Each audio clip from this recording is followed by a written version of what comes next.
இயேசு கிறிஸ்துவின் இனிய நாமத்தில் வாழ்த்துக்கள். மீண்டுமாக தொழிற்கும் வசனம் நிகழ்ச்சிக்கு உங்களை அன்போடு வரவேற்கிறேன். மற்றும் ஒரு செய்தியோடு உங்களை சந்திக்கிறதுல மிக்க மகிழ்ச்சி. இந்த நாளின் செய்தியின் தலைப்பு, நீ செத்தாய், யூ ஆர் டெட் மேன். இது ஒரு கடுமையான எச்சரிப்பு மாதிரி நமக்கு தெரியுது. எச்சரிப்பு தான் உண்மையாவே. இது யார் யார்கிட்ட சொல்றது, எந்த சூழ்நிலையில் சொன்னாங்க அப்படின்லாம் நம்ம பார்க்க போறோம். ஏன்னா இந்த உலகத்துல தேவனுடைய பிள்ளைகளாய் நமக்கு எதிராக பிசாசு செயல்படுறான். பிசாசு அவன் டைரக்டா பண்ண முடியாது. அவனால மக்களை கொண்டு நமக்கு எதிராக நிறைய காரியங்களை செய்யறான். அது நமக்கு தெரிந்து சில காரியங்கள் இருக்கு. ஆனா நமக்கு தெரியாமலே நமக்கு பின்னாடி நிறைய காரியங்கள் நடக்குது. அதை குறித்து ஆண்டவர் பல நேரத்துல நமக்காக செயல்பட்டு கொண்டு இருக்கிறார். இப்போ கர்த்தர் உங்களுக்காக யுத்தம் பண்ணுவார், நீங்கள் சும்மா இருப்பீர்கள்னு ஒரு வசனம் வருது. அவர் நமக்காக யுத்தம் பண்ணிட்டு இருக்காரு. நம்ம செய்ய வேண்டிய யுத்தங்களை அவர் நடத்தி கொண்டு இருக்கிறார். இப்படி அவரை செய்ய வைக்கிறது எது? நம்ம அவருக்காக செய்யற செயல்களா, அவருக்காக ஓடி ஆடி அவருடைய ஊழியத்தை செய்யற காரியமா, அவரை பிரியப்படுத்துறதுக்கு செய்யற காரியங்களினால அவர் நமக்கு செய்யறாரா, எதனால அப்படி செய்யறாரு அப்படிங்கிறத இன்னைக்கு பார்க்க போறோம். ஒரு வசனத்தை நான் வாசிக்கிறேன். சங்கீதம் 17:8 கண்மணியை போல என்னை காத்திரலும்னு தாவீது ஜெபிக்கிறாரு. ஆனா சகரியால 2:8 பாத்தீங்கன்னா, உங்களை தொடுகிறவன் அவருடைய கண்மணியை தொடுகிறான். அப்போ ஆண்டவருடைய பிள்ளைகளாகிய நம்மை தொடுகிறவர்கள் அவருடைய கண்மணியை தொடுகிறார்கள். அவ்வளவு சீரியஸா, அவ்வளவு பர்சனலா அவர் நினைக்கிறாரு. நமக்கு எதிராக வருகிற மக்களை குறித்து, நமக்கு எதிராக செயல்படுகிற செயல்களை குறித்து அவர் இவ்வளவு ஒரு பர்சனலா, அது தனக்கே ஏற்படுகிற ஒரு காரியமாக அவர் நினைக்கிறாரு. இதை குறித்து தான் நம்ம வேதத்துல சில காரியங்களை பார்க்க போறோம். காட்டுகிற மக்கள் எல்லாமே ரொம்ப சரியா இருந்தாங்கன்னு கிடையாது அப்படிங்கிறத நம்ம பார்க்க போறோம். அதாவது ஆபிரகாம் 75 வயது இருக்கும்போது, ஆதியாகமம் 12ஆம் அதிகாரம் 1ஆம் வசனத்துல அவர் அழைக்கிறாரு. நான் காண்பிக்கும் தேசத்துக்கு வா அப்படிங்கிறாரு. அப்போ வரும்போது நீ எல்லாத்தையும் விட்டுட்டு வான்றாரு. அதே அதிகாரம் 11ஆம் வசனத்துல ஆபிரகாம் எகிப்து தேசத்துக்கு பக்கத்துல போறான். உடனே அந்த ஆபிரகாம் சாராளை பார்த்து சொல்றான், மனைவி சாராயை பார்த்து, நீ பார்வைக்கு அழகுள்ள ஸ்திரீ என்று அறிவேன். எகிப்தியர் உன்னை பார்க்கும்போது நீ அழகா இருக்குன்றனால உன்னை உயிரோட வச்சுட்டு என்ன கொன்றுவாங்க. அதனால நீ என்னுடைய சகோதரி, ஆபிரகாம் என்னுடைய சகோதரன் அப்படின்னு நீ சொல்லிரு அப்படின்னு சொல்லி ஆபிரகாம் சொல்லி வைக்கிறான். இது ஒரு மாதிரி கன்ஃபியூசிங்கா இருக்குல்ல, நமக்கு ஒரு குழப்பமா இருக்குது. ஆபிரகாம் ஒரு கணவனாக அந்த மனைவியை பாதுகாக்க வேண்டிய சூழ்நிலையில இருந்தா, ஒருவேளை யாராவது வந்தா கூட இவன் எதிரிட்டு போரிட்டு இவளை காப்பாற்ற வேண்டியது கடமை. ஆனா இவன் தன்னை காப்பாற்றுவதற்காக தன் மனைவியை பணயம் வைக்கிறான். அவளுக்கு என்ன ஆனாலும் பரவாயில்ல, ஆனா நான் உயிர் பிழைக்கணும் அப்படின்னு சொல்லிட்டு, இப்ப பாருங்க, ஆபிரகாம் எகிப்திலே வந்த போது எகிப்தியர் அந்த ஸ்திரீயை மிகவும் அழகுள்ளவள் என்று கண்டார்கள். போய் பார்வோன் முன்னாடியே போய் சொல்லியிருக்கிறாங்க. யோசித்து பாருங்க, ராஜா அந்த ராஜானா இப்போ ஒரே தெருவில் வாழ்றவங்களை அப்படி கிடையாது. ஒரு நாடு எடுத்துக்கோங்க. அந்த நாட்டுல அந்த ராஜாவுடைய முன்னாடி போய் அவனுடைய ஊழியக்காரர்லாம் இந்த ஸ்திரீயை குறித்து புகழ்ந்தாரலாம், அவ்வளவு அழகானவா அப்படின்னு சொல்லி. உடனே சாராள் அங்க கூட்டு போயிட்டா. பார்வோன் கூட்டிட்டு போயிட்டான் அவனுடைய அரண்மனைக்கு.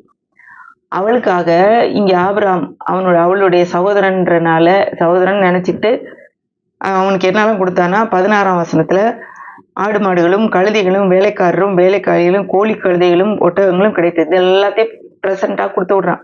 இவன் தன்னுடைய ஒரு மனைவிக்காக இவன் போராடல. ஆனா ஆபிரகாமுடைய மனைவிக்காக ஒருத்தர் போராடுறாருங்க. 17ஆம் வசனத்துல, ஆபிரகாமுடைய மனைவியாகிய சாராயின் நிமித்தம் கர்த்தர் பார்வோனையும் அவன் வீட்டாரையும் மகாவாதைகளினால் வாதித்தார். இப்ப பாருங்களேன், ஆபிரகாமுக்கு அதை பத்தி பிரச்சனை இல்லை.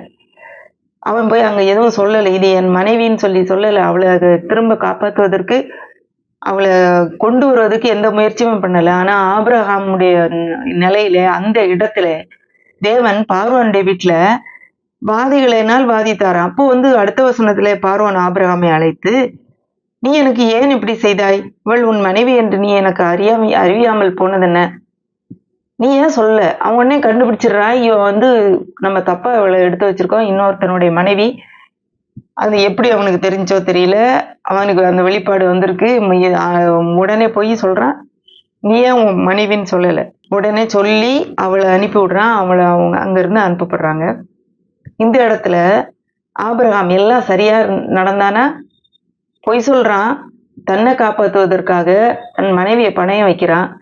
மனைவியை திரும்ப எடுத்துக்கொள்றதுக்கு எந்த முயற்சியும் பண்ணல. ஆனா அவனுக்காக ஆண்டவர் அங்க செயல்படுறாரு. இது மட்டும் இல்ல, இன்னொரு தடவை 2வது முறை. இப்ப முதல்ல சொன்னது 75 வயசுல. 20ஆம் அதிகாரம் 1ஆம் வசனம். ஆபிரகாம் அவ்விடமிட்டு தென் தேசத்துக்கு பிரயாணம் பண்ணி காதேசுக்கும் சூருக்கும் நடுவாக குடியேறி கேராரிலே தங்கினான். இப்ப கேரார்னு ஒரு இடத்துக்கு வந்திருக்கான். இப்ப அவனுக்கு வயது 99, சாராளுக்கு 89. 2 பேருக்கும் 10 வயசு வித்தியாசம்.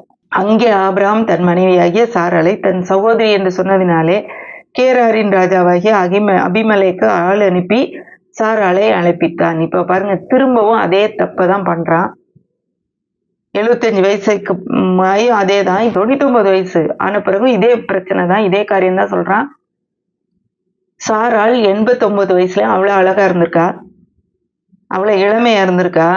ஒரு ராஜாவுக்கு அட்ராக்டிவா இருந்த அளவுக்கு அவ இருந்ததுனால, இவனும் சகோதரன் சொன்னதுனால இவன் அங்க கொண்டு போகப்பட்டாள். இவன் அடுத்து பாருங்களேன், 20ஆம் அதிகாரம் 3ஆம் வசனம். தேவன் இரவிலே அபிமெலேக்குக்கு சொப்பனத்திலே தோன்றி, நீ அழைப்பித்த ஸ்திரீ நிமித்தம் நீ செத்தாய், அவள் ஒருவனுடைய மனைவியாய் இருக்கிறாளே.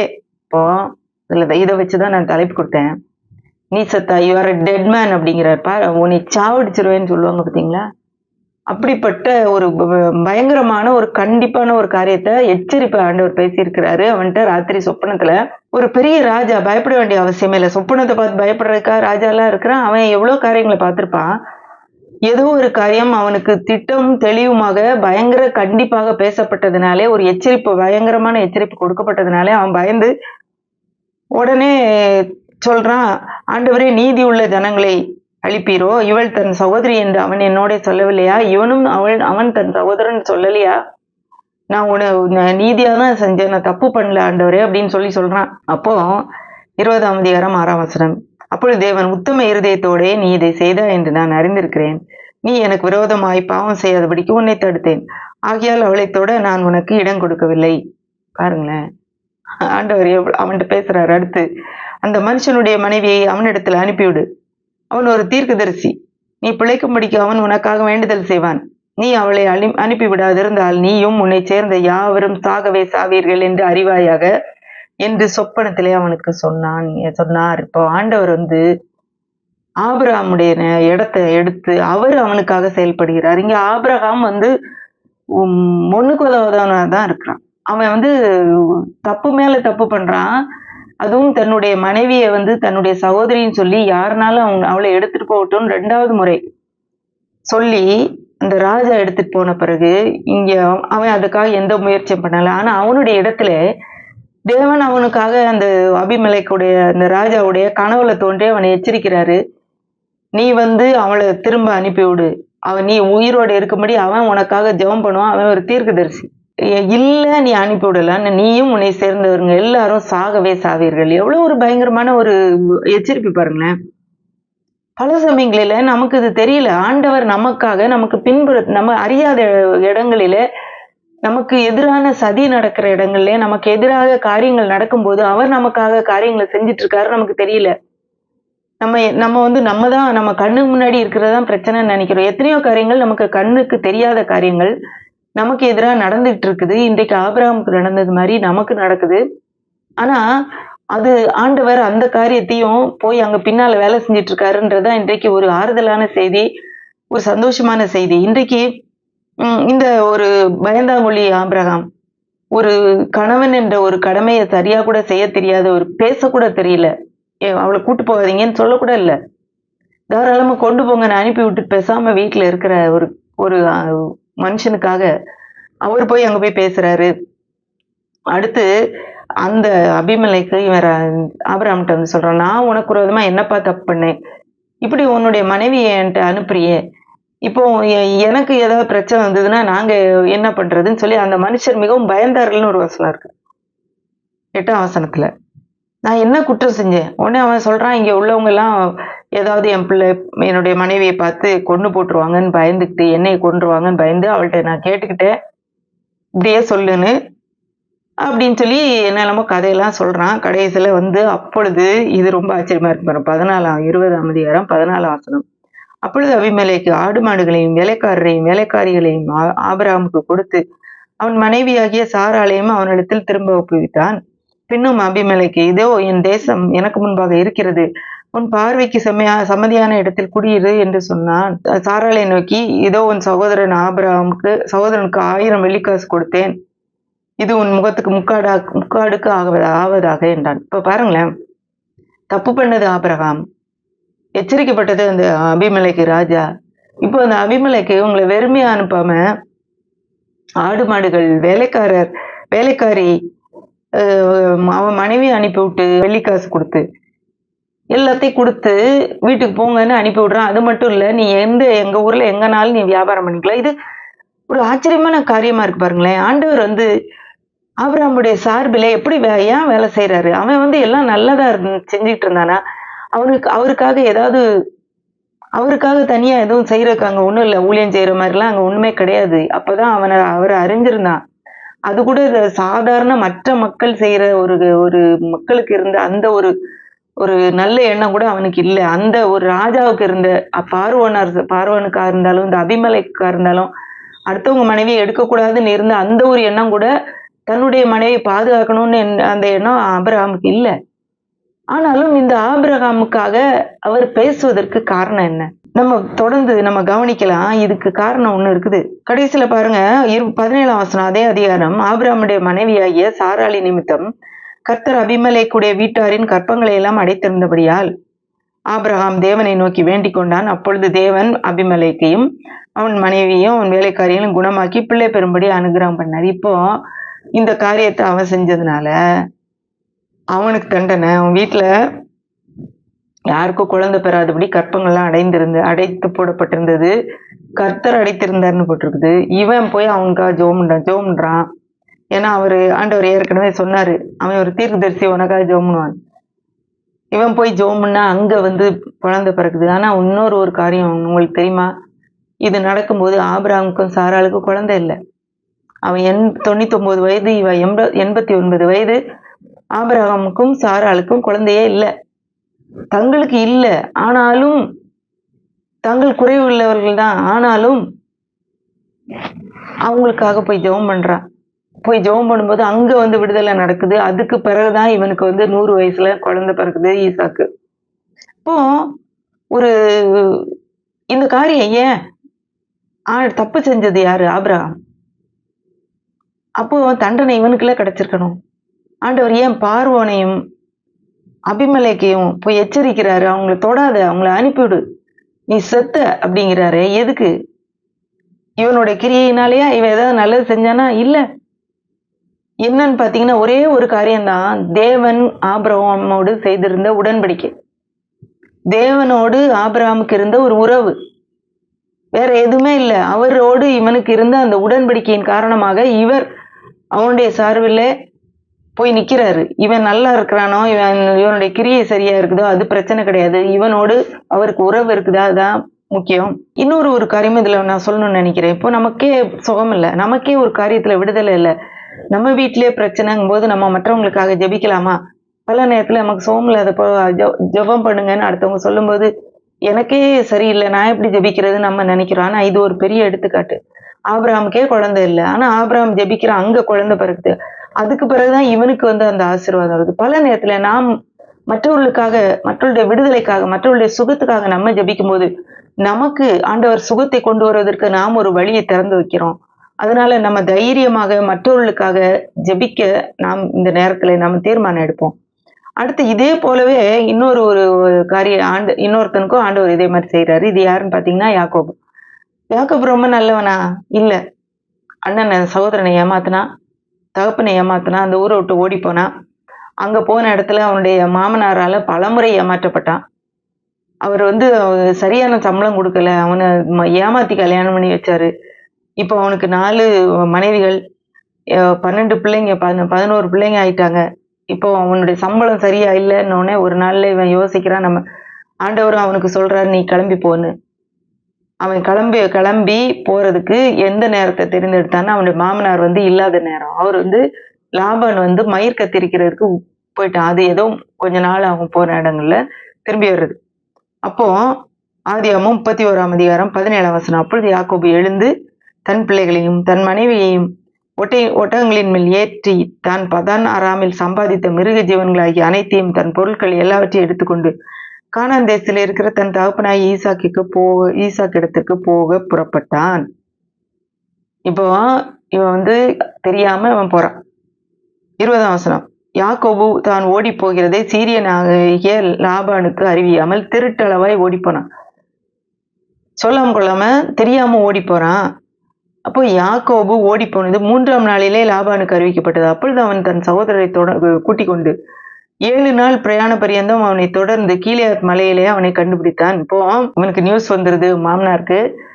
7 நாள் விரட்டிட்டு வந்து அங்க வந்து கீலேயாத் மலையில இவன் கூடாரம் போட்டு தங்கியிருக்கான். யாக்கோவும் அவங்க கூட்டத்தினரும் இவன் வந்து பிடிச்சிடுறான்.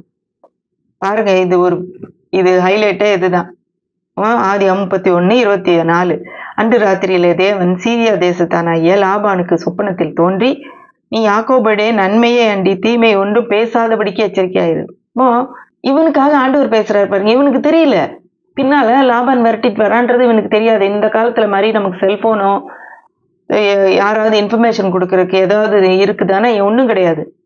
யாக்கோபு அப்பாடா நம்ம தப்பிச்சு வந்துட்டோன்னு போய் ஒரு இடத்துல இருக்கிறான். ஆனா பின்னாடி இவன் வந்து இவர்களுக்கு தீமை செய்ய வேண்டும் என்றுதான் வர்றான். வந்துகிட்டு இருக்கும்போது ஆண்டவர் யாக்கோபுக்காக அவனுக்கு தெரியாத நேரத்துல தெரியாம பின்னாடி வருகிற அவன் அறியாத ஒரு காரியத்துக்கு யுத்தம் பண்றாரு பாருங்களேன். அன்று ராத்திரியிலே தேவன் சீரியா தேசத்தானாகிய லாபானுக்கு சொப்பனத்தில் தோன்றி, நீ யாக்கோபோடைய நன்மையை அண்டி தீமை ஒன்றும் பேசாதபடிக்கு எச்சரிக்கையாரு. எப்படி பேசுறாரு பாருங்க. நீ இந்த யாக்கோபோட நன்மையை மட்டும் தான் பேசணும், தீமை பேசக்கூட செய்யக்கூடாதுன்னு சொல்லி அவனை எச்சரிக்கிறார். இப்போ இவ்வளவு ஒரு ஆள் பலத்தோட வர்றவன் ஒரு சொப்பனத்துல ஒருத்தர் பேசுறத பார்த்து பயப்படுறான்னா, அப்போ எவ்வளவு ஒரு பயங்கரமான ஒரு எச்சரிப்பை அவனுக்கு கொடுத்திருப்பாரு. நீங்க கொஞ்சம் யோசிச்சு பார்க்கணும், இமேஜின் பண்ணி பார்க்கணும். அவன் அடுத்து சொல்றான், லாபான்ட்ட யாக்கோப்ட்ட சொல்றான், உங்களுக்கு பொல்லாப்பு செய்ய எனக்கு வல்லமை உண்டு. ஆகிலும் உங்கள் தகப்பனுடைய தேவன் நீ யாக்கோபோடைய நன்மையை அண்டி தீமை ஒன்றும் பேசாதபடிக்கு எச்சரிக்கையாயிரு என்று நேத்து ராத்திரி என்னோட சொன்னார். இப்போ யாக்கோப்ட்ட பேசுறேன், எதுக்கு சொல்லாம கொள்ளாம வந்து அது இதுன்னு பேசிட்டு சொல்றான், உனக்கு நான் தீமை செய்ய என்னால முடியும், ஆனா உங்களுடைய தேவன் நேத்து ராத்திரி என்கிட்ட வந்துட்டு இவன்கிட்ட நன்மையை தவிர வேற எதுவுமே நீ பேசக்கூடாதுன்னு சொல்லிட்டாரு. இப்போ இவன் வந்து இவனுடைய நோக்கம் யாக்கோவுக்கு தீமை செய்யணும்னு அந்த நோக்கம் இருந்துச்சு. ஆனா இவர் பேசி அந்த நோக்கத்தை தடை செய்து அங்க வந்து ஒரு பெரிய ஒரு காரியத்தை செய்யறாரு. அவனால நன்மையை தான் நீ பேசு, தீமை பேசக்கூடாதுன்னு சொல்லி எச்சரிக்கிறாரு. அவன் வந்து உண்மையாவே அதை செயல்படுத்துறான். ஏன்னா அவ்வளவு ஒரு பயங்கர எச்சரிப்பு வந்திருக்கு அவனுக்கு. இதுல இருந்து பார்த்தாலும் இந்த யாக்கோபும் அவனுடைய கிரியைகள் எல்லாம் சரியா இருந்துச்சானா இல்ல, அவன் நிறைய காரியங்கள் தவறாதான் செஞ்சான். ஆனா ஏன் ஆண்டவர் அவனுக்காக செயல்படுறாரு? ஏன் அவனுக்காக இந்த லாபானுடைய கனவுல வந்து அவனை எச்சரிக்கணும்? எப்படி போயிட்டு போறான்னு விடலாமே? இல்ல, ஏன்னா அவனுக்கும் அவருக்கும் இடையில ஆபிரகாமோடு ஏற்படுத்திய அதே உடன்படிக்கை இன்றைக்கு யாக்கோபோடையும் இருந்துச்சு. ஈசாக்கு வந்த மாதிரி யாக்கோபோடையும் இருந்தது. அந்த உடன்படிக்கையின் அடிப்படையில தான் அவனுக்கு எச்சரிக்கை லாபானுக்கு கிடைச்சது. இப்போ இன்னொரு ஒரு காரியத்தை பார்ப்போம். எண்ணாகமத்துல இஸ்ரவேல் மக்களை பத்தி சில காரியங்களை நம்ம பார்க்கிறோம். அவங்க வந்து மோவாப் தேசத்துக்கு பக்கத்திலே வந்துட்டாங்க. அங்க வந்த உடனே அவன் மோவாப் ராஜா பாக்குறான், இவ்வளவு பெரிய கூட்டம் என்னைய வந்து உணலாம ஆக்கிரும்னு சொல்லி பிலேயாம்ன்ற ஒருத்தனை ஒரு தீர்க்கதரிசியை கூட்டிட்டு வந்து இவங்களை சபிக்கணும்னு சொல்லி கொண்டு வர்றான். அவன் வந்து கூட்டிட்டு வர்றதுக்கு ஆட்கள் போகும்போது அங்க வந்து ராத்திரி வந்து கேட்கிறாரு ஆண்டவர், யாரு இவங்க, எதுக்கு வந்திருக்காங்க? அந்த தீர்க்கதரிசிட்ட அவன் சொல்றான், இப்படி இந்த மக்களை சபிக்கிறதுக்காக வந்திருக்காங்க, என்னை கூட்டு போறதுக்கு, நீ அவங்களோட போகக்கூடாதுன்றாரு முதல்ல.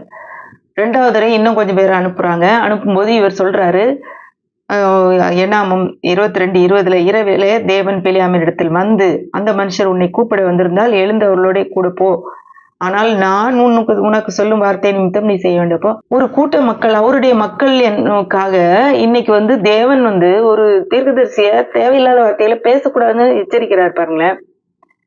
அதை மட்டும் தான் சொல்லணுன்றாரு. உடனே இவன் காலையில எல்லாத்தையும் கிளப்பி போறான். போற வழியில 22:22ல தேவனுக்கு கோபம் உண்டது. கர்த்தருடைய தூதனானவர் வழியிலே அவனுக்கு எதிராளியாக நின்றார். அவரே டைரக்டா வந்து எதிராளியா நிக்கிறாரு. ஒரு உருவின பட்டயத்தோட நிக்கிறாரு. அவரை பார்த்து இந்த கழுதை முதல்ல ஒரு சைடுல விலகி போகுது, வயலுக்குள்ள எங்கேயோ. அங்க போய் அடிக்கிறான். அவர் திரும்ப இன்னொரு ஒரு ஒரு இடுக்கமான இடத்துல வந்து நிக்கிறாரு. இது செவரோட போட்டு அவனை நைக்குது. அப்பயும் அடிக்கிறான். இன்னொரு இடத்துல அவர் வந்து எந்த பக்கமும் போக முடியாத ஒரு இடத்துல போய் நின்னோடனே அப்படியே படுத்துக்குது. அப்பயும் அடிக்கிறான். அப்போ அவர் டைரக்டா வந்து அங்க வந்து நிக்கிறாரு. ஏன்னா இவன் வந்து போற காரியம் தன்னுடைய மக்களுக்கு எதிராக பேசுவான். அவனை எச்சரிக்கணும்ன்றதுக்காக வந்து நிக்கிறாரு. கழுதையின் வாயை திறக்கிறாரு. கழுதை பேசுது. அடுத்து பீலேயாமுடைய கண்களை திறக்கிறாரு. அப்போதான் தெரியுது முன்னாடி தூதன் நிக்கிறான். அப்போ 21 வசனம் 22:31 அப்பொழுது கர்த்தர் பீலேயாமின் கண்களை திறந்தார். வழியிலே நின்று உருவின பட்டயத்தை தம்முடைய கையிலே பிடித்திருக்கிற கர்த்தருடைய தூதனை அவன் கண்டு தலை குனிந்து முகம் விழுந்து பணிந்தான். கழுதை என்னை கண்டு இந்த 3 தரம் எனக்கு விலகிட்டு, எனக்கு விலகாமல் இருந்ததானால் இப்பொழுது உன்னை கொன்று போட்டு அந்த கழுதை உயிரோட வைத்து. பாருங்க எவ்வளவு ஒரு பயங்கரமான எச்சரிப்பு. அது விலகி போலன்னா அது உன்னை கொன்றுப்பேன் நான். அது விலகி போனதுலதான் நீ இன்னைக்கு உயிரோட இருக்கிற. இப்போ இதுல இருந்து என்ன தெரியுது? ஆண்டவர் வந்து தன்னுடைய மக்களை பாதுகாக்கிறதுல அவ்வளவு ஒரு சீரியஸா இருக்கிறாரு. இன்றைக்கு இவ்வளவு காரியம் பின்னாடி நடக்குது. ஆனா இஸ்ரவேல் மக்களுக்கு ஒண்ணுமே தெரியாது. இப்படி ஒருத்தன் வந்து இவங்களை சபிக்க ரெடி ஆகுறான், ஒண்ணும் தெரியாது. ஆனா தேவன் அதை பார்த்துக்கிட்டு இருக்காரு. அவரே இறங்கி வர்றாரு. அவரே ஒரு எதிராளியா நிக்கிறாரு. ஒரு உருவின பட்டயத்தோட முதல்ல 2 தடவை அவனை கனவுல பேசுறாரு. அப்ப டைரக்டா வந்து நிக்கிறாரு. கழுதையின் வாயை திறக்கிறாரு. இவனுடைய கண்ணை திறக்கிறாரு. இதெல்லாம் எதுக்கு?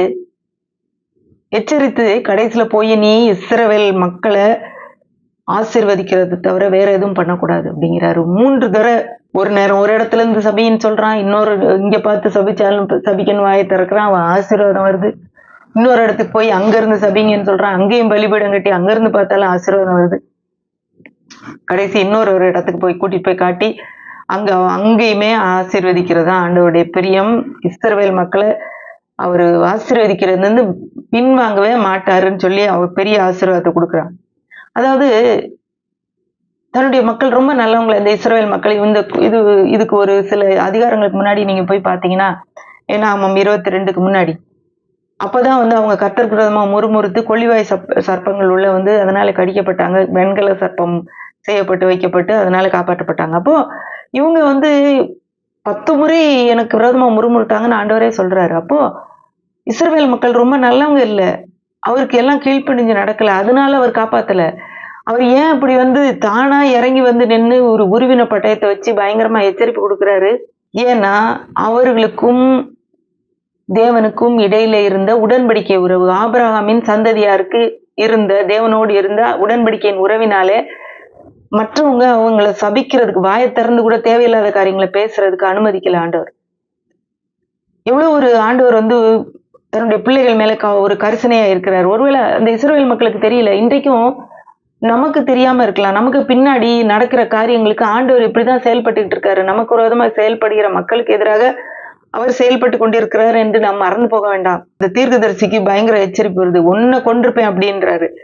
எத்தனை முறை இடம் மாத்தினாலும் சரி, எத்தனை பலிபீடங்கள் கட்டினாலும் அவர் தன்னுடைய நிலைப்பாடை மாற்றவே இல்லை.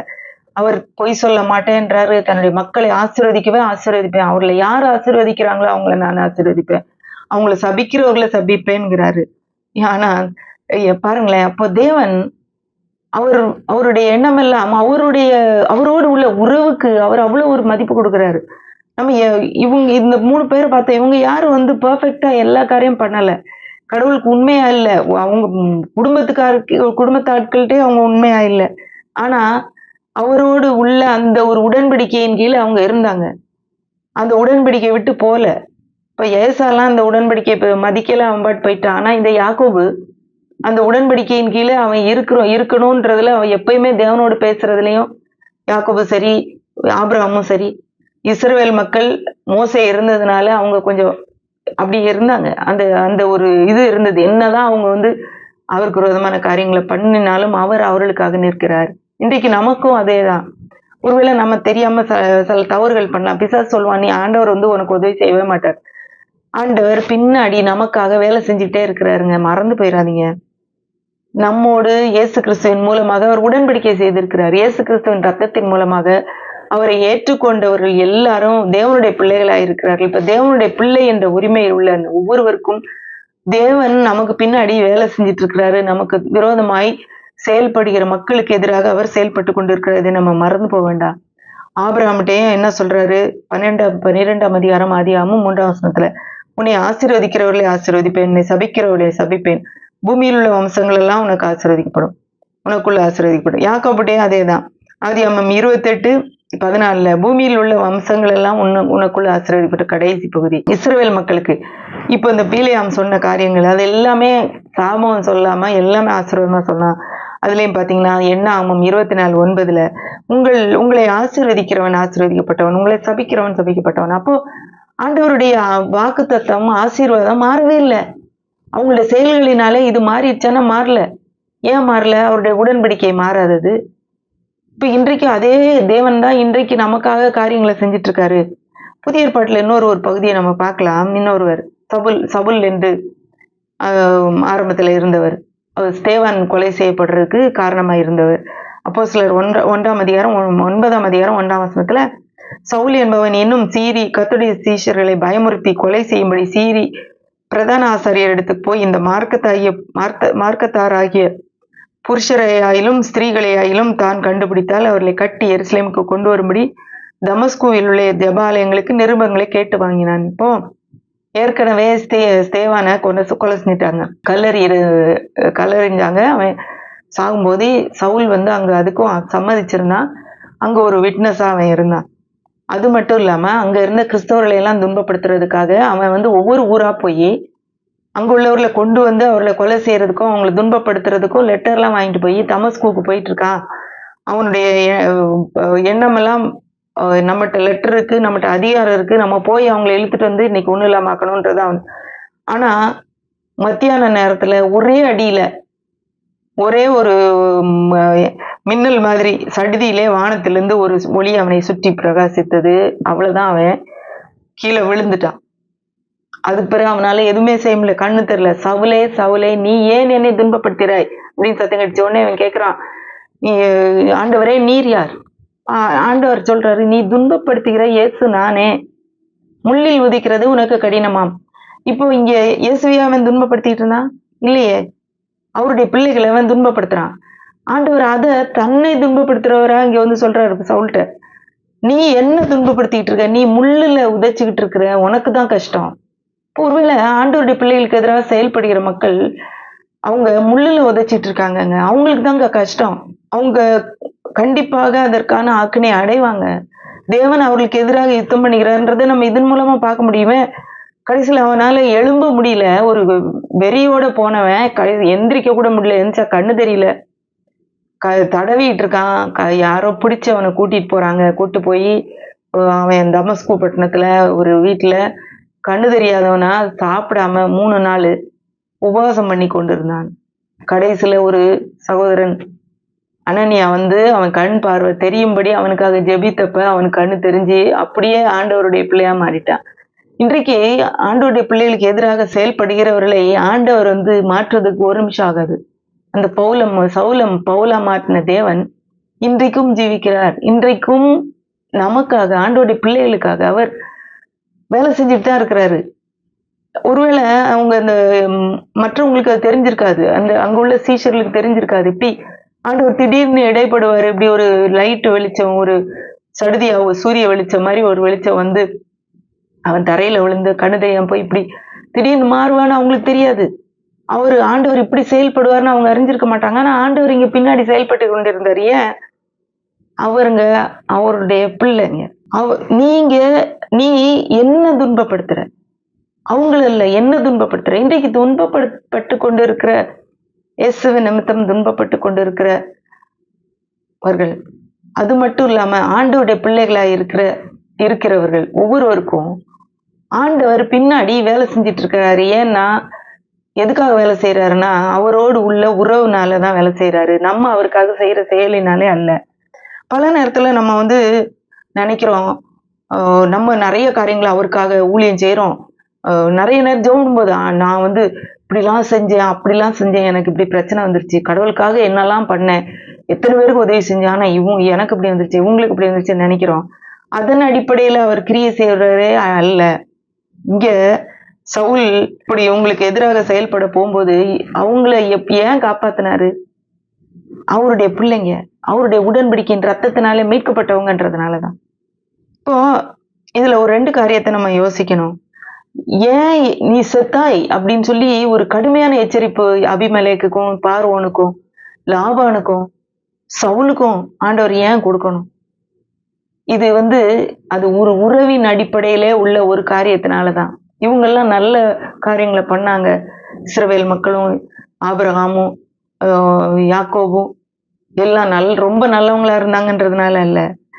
அவர்களுக்கு தேவனுடைய ஜனம் என்ற ஒரு உடன்படிக்கை இருந்தது. இன்றைக்கு நமக்கு ஆண்டவருடைய பிள்ளைங்க என்ற உடன்படிக்கை இருக்கு. ஒரு அடிமை இல்லைன்னா பிள்ளைன்ற உறவுக்கும் ரொம்ப வித்தியாசம் இருக்குது. அடிமைனா என்ன யோசிப்பாங்கன்னா, நம்ம வந்து எப்படி வந்து நம்ம எஜமான அவரை பிரியமா நடக்கலாம், இன்னும் என்னெல்லாம் அவருக்கு செஞ்சு கொடுத்து ஐஸ் வச்சு அவங்கள கொஞ்சம் சாந்தப்படுத்தி அவங்கள்ட்ட இருந்து நன்மையை வாங்கலாம்னு நினைப்பாங்க. ஆனா பிள்ளைங்க அதெல்லாம் தேவையே இல்லை. அவங்களுக்கு அது உரிமை தன்னால வரும். அப்போ உறவு தான் முக்கியம். இன்றைக்கு உங்களுடைய செயல்பாடும் கிரியையும் நம்ம முன்னாடி கொண்டு வச்சோன்னா அதனால ஆண்டவர் வந்து இப்படி வந்து செயல்பட்டு நமக்காக யுத்தம் பண்ணுவார்றதுக்கு அப்படின்னு நினைக்காதீங்க. இயேசு கிறிஸ்துவின் மூலமாக தேவனோடு உள்ள உறவை கொண்டுள்ள அவருடைய பிள்ளைகளுக்கு எதிராக தொடர்ந்து செயல்பட்டு கொண்டிருக்கிறவர்களுக்கு தேவன் கடுமையான எச்சரிப்பு கொடுக்கிறாரு. அதே நேரத்துல அவர்களுக்கு எதிராகவும் அவர் செயல்பட்டு கொண்டிருக்கிறார்ன்றதை மறந்து போயிடாதீங்க. இப்போ இவங்க செய்வாங்களா, ஆண்டவர் எனக்காக செய்வாரா மாட்டாரா, ஏன்னா நான் இன்னும் நல்ல கிரியைகள் எல்லாம் நிறைய காரியங்களை பண்ணணும், இல்ல இந்தந்த கிரியெல்லாம் பண்ணியிருக்கேன், அப்ப அதனால நான் ஆண்டவருக்காக இதெல்லாம் செஞ்சிருக்கேன், அதனால அவர் எனக்காக செயல்படுவார்னு நினைச்சோன்னா நம்ம ஒரு அடிமைன்ற ஒரு நிலையில போறோம். அந்த நிலையில அவர் வந்து நமக்காக செயல்பட மாட்டாரு.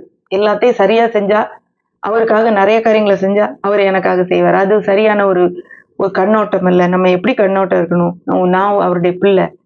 ஒருவேளை நான் தவறுகள் செய்திருந்தாலும் என்னுடைய தகப்பன் என்னை மன்னிப்பார், நான் அவர்கிட்ட ஓடி வருவேன். ஏன்னா அவர் எனக்காக பேசுவார், எனக்காக யுத்தம் பண்ணுவார். எனக்கு பின்னாடி எனக்கு தெரியாம நடந்து கொண்டு இருக்கிற சதி ஆலோசனைக்கும் எதிராக அவர் வேலை செய்வார். என்னை கண்டிப்பாக விடுவிப்பார். ஏன்னா நான் அவருடைய பிள்ளை. அந்த ஒரு உரிமையும் அந்த ஒரு உறவும் நமக்கு இருக்குன்றதை நம்ம மறந்து போயிடாதீங்க. இந்த அடிமைன்ற மனநிலையில இருந்து வெளியே வந்துடும். நம்ம இன்றைக்கு பார்த்த இந்த செய்தியின் முழு சாராம்சமே என்னன்னா, அதாவது நம்ம ஒரு உறவா இல்லைன்னா வந்து நம்முடைய கிரியையா, அது ரிலேஷன்ஷிப்பா இல்லைன்னா பெர்ஃபார்மன்ஸோட நாங்க இதெல்லாம் செஞ்சுட்டோம் நம்ம போனோம்னா ஆண்டவர்கிட்ட இருந்து ஒன்றுமே பெற்றுக்கொள்ள முடியாது. ஆனா ஆபிரகாம், யாக்கோபு அப்படிப்பட்டவங்களாம், இஸ்ரவேல் மக்கள் அவங்கெல்லாம் பார்த்தீங்கன்னா அவங்களுக்கு பெர்ஃபார்மன்ஸ்ல 0 தான் சொல்லணும். ஆனா ஆண்டவர் ஏன் அவங்களுக்காக நின்னாரு? உடன்படிக்கையின் அடிப்படையில். இன்னைக்கு நம்ம அவர்களை விட மேலான ஒரு உடன்படிக்கை கீழே இருக்கிறோம். அப்ப நமக்காக கர்த்தர் கண்டிப்பாக செய்வார் என்ற ஒரு நம்பிக்கையோடு நாம் அவர்கிட்ட போலாம். என்ன ஒருவேளை நம்ம அவருக்கு பிரியமில்லாத காரியங்கள் செய்திருந்தாலும் அவரை விட்டு ஓடாம மன்னிக்கிற தகப்பனாகி அவர்கிட்ட போவோம். அவர் நமக்கு எதிராக பின்னால செயல்பட்டு கொண்டிருக்கிற எல்லா சதி ஆலோசனைகளுக்கும் அவர் யுத்தம் பண்ணுவார். அதனால நீங்க சும்மா இருப்பீங்க. உங்களை தொடுகிறவன் அவருடைய கண்மணியை தொடுகிறான். கர்த்தர் உங்களை அப்படியே ஆசீர்வதிப்பாராக. ஆமென்.